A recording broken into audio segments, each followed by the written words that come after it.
네, 금요일이니까 또 한 주를 잘 마무리해보고 정리하고 다음 주로 예측해야겠죠. 오늘도 매일경제신문 박봉권 논설위원과 함께 이야기 나눠보겠습니다. 어서 오세요. 네, 안녕하세요. 네, 안녕하세요. 금요일에 그래도 좀 기분 좋게 오늘 장이 마무리가 되었고요. 시장에선 지금 뭐 바이든 대통령이 어떤 이야기를 할까, 어떤 내용을 테이블에 꺼낼까를 좀 주의하고 있는데 오늘 주제 키워드 논설위원님은 어떻게 정하셨습니까? 네, 오늘 시장이 좀 많이 올랐는데 네. 일단 시장 분위기는 좋지만은 그저께 어제 미국 증시는 큰 폭으로 빠졌죠. 그렇죠.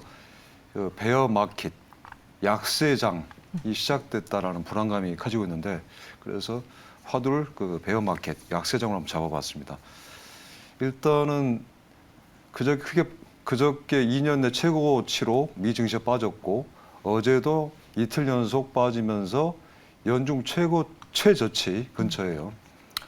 그러면 지금 불안해하는 게 뭐냐면은 이 정도 주가 빠졌으면은 베어마켓 약세장에 진입한 거 아니냐라는 이야기가 나오고 있는데 이 베어마켓에 들어가는 기술적으로 들어가는 수치가 있잖아요.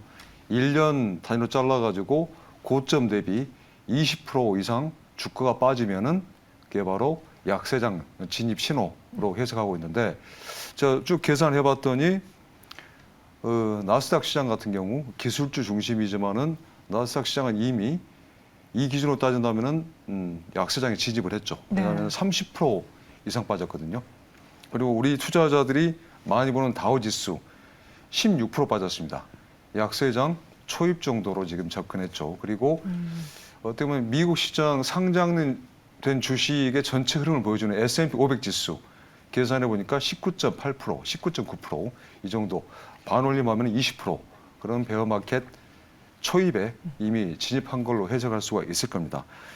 이게 약세장이라는 게 좀 장기적으로 시장이 하락한다는 신호이기 때문에 투자 심리가 당연히 위축될 수밖에 없고요.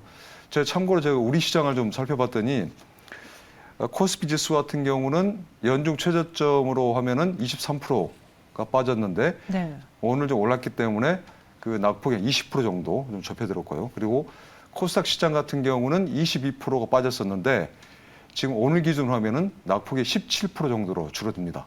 어떻게 보면 우리 시장은 미 증시에 앞서서 조정을 미리 받았다라고 해석할 수가 있겠죠. 네.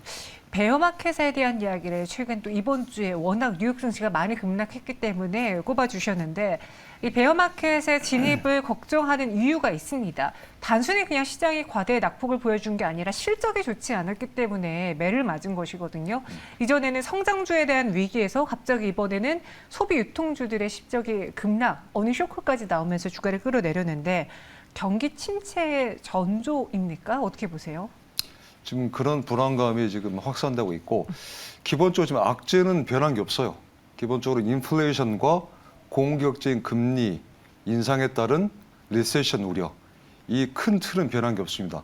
여전히 글로벌 공급망 흔들고 있는 우크라이나 전쟁이 석 달째 이어지고 있고 그래서 지금 인플레이션이 전 세계에 골칫거리고 물가를 잡기 위해서는 금리를 가파르게 올릴 수밖에 없는데 이 물가를 잡다가 경기마저 냉각시키는 거 아니냐. 이게 지금 가장 큰 불안감이죠.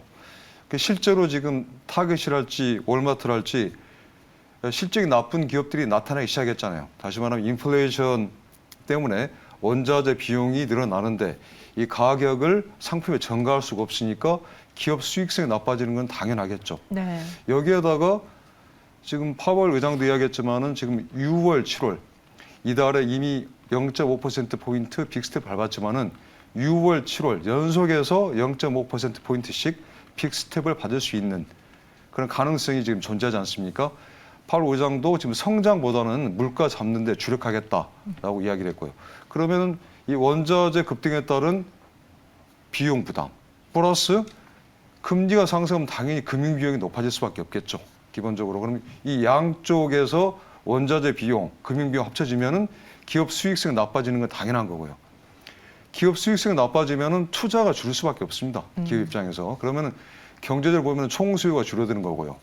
그리고 기업들이 투자를 줄이고 그러면은 투자를 줄이면은 고용을 상대로 덜하게 되겠죠.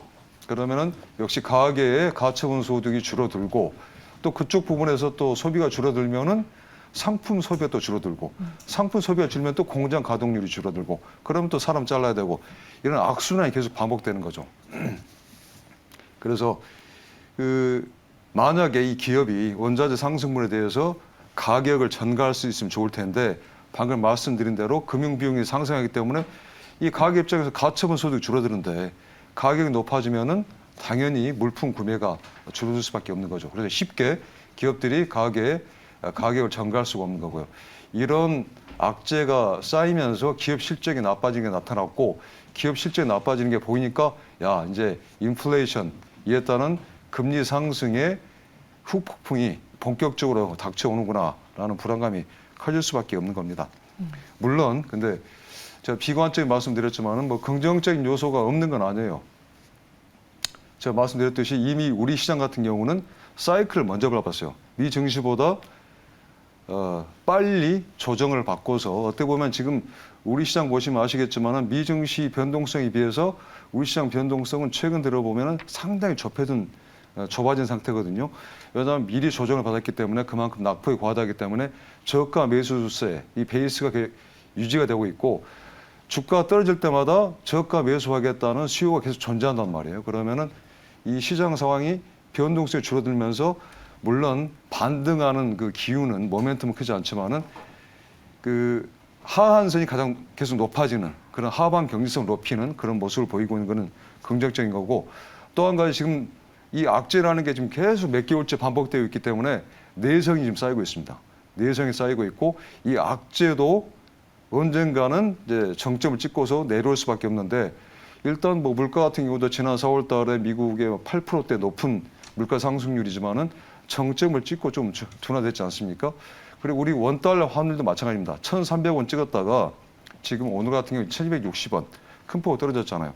그래서 그 원화 가치 하락세 멈춘다면은 항상 제가 말씀드렸듯이 네. 환차손의 위험이 떨어지기 때문에 외국인 자금이 다시 국내로 재유입될 수 있는 그런 베이스는 마련이 되는 거거든요. 그래서 이 악재의 그 충격 이게 둔화되고 또 이것 악재에 억눌렸던 그 투자 심리가 좀 회복되기 시작하면은 이런 부분이 조금 약간의 호재만으로도 시장에 반등할 수 있는 그런 모멘텀을 줄 수 있는 그런 근거가 될 수 있는 겁니다.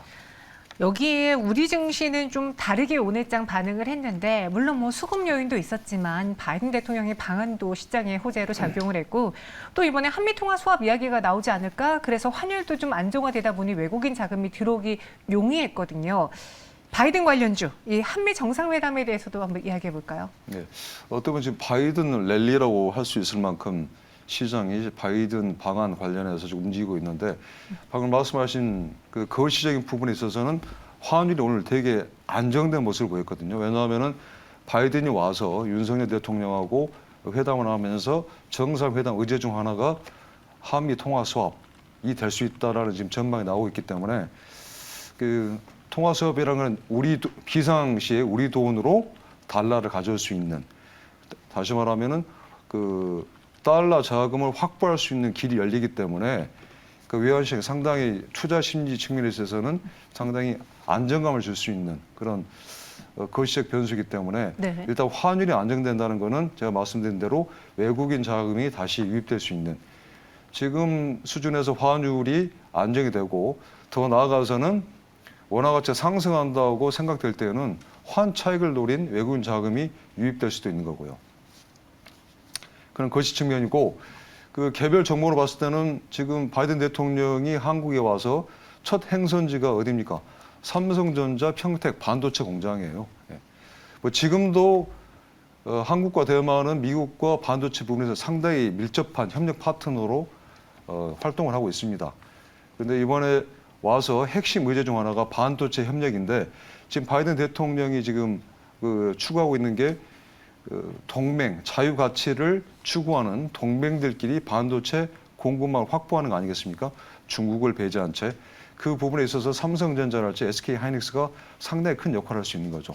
그래서 오늘 삼성전자랄지 SK 하이닉스 주가가 반등을 했고 또 그 다음 날에는 또 바이든 대통령이 정의선 현대차 그룹 회장하고 또 면담이 또 예정돼 있지 않습니까? 그래서 현대 기아차 주가도 올랐고 오늘 또 두드러진 거 원전주인데 물론 윤석열 정부 들어와서 탈원전 이야기가 나오면서 원전주가 강세를 보였지만은 지금 나오는 게 뭐냐면은 경제 안보 동맹에 이어서 원전 기술 동맹까지 지금 이어지겠다는 거 아니겠습니까? 그러면은 그동안 탈원전 5년 하면서 우리가 중국, 러시아의 원전 시장을 내줬는데 우리나라 같은 경우는 세계 최고의 원전 시공 능력을 가지고 있고 미국은 세계 최고의 원전 설계 능력을 가지고 있습니다.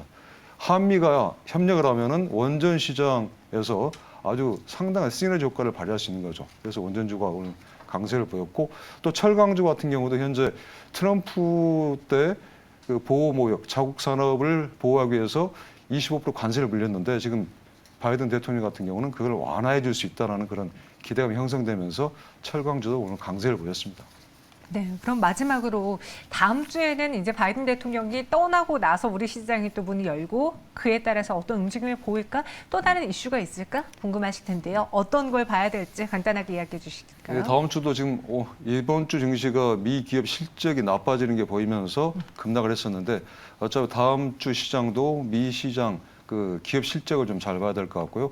플러스 또 다음 주에는 미국의 제조업 그리고 서비스업 PMI 구매자 관리 지수 제조업 경기와 서비스업 경기를 보여줄 수 있는 체감 지수인데 그게 발표가 됩니다. 그것도 좀 잘 지켜봐야 될 것 같습니다. 원달러 환율 추이 그리고 미 증시가 급락한 배경에는 실적이 있었기 때문에 그 실적들이 어떻게 나오는지도 봐야 된다 정리해 주셨습니다. 이런 이벤트 잘 참고해 보시고요. 논설 위원님 오늘 자세한 설명 고맙습니다. 네, 감사합니다.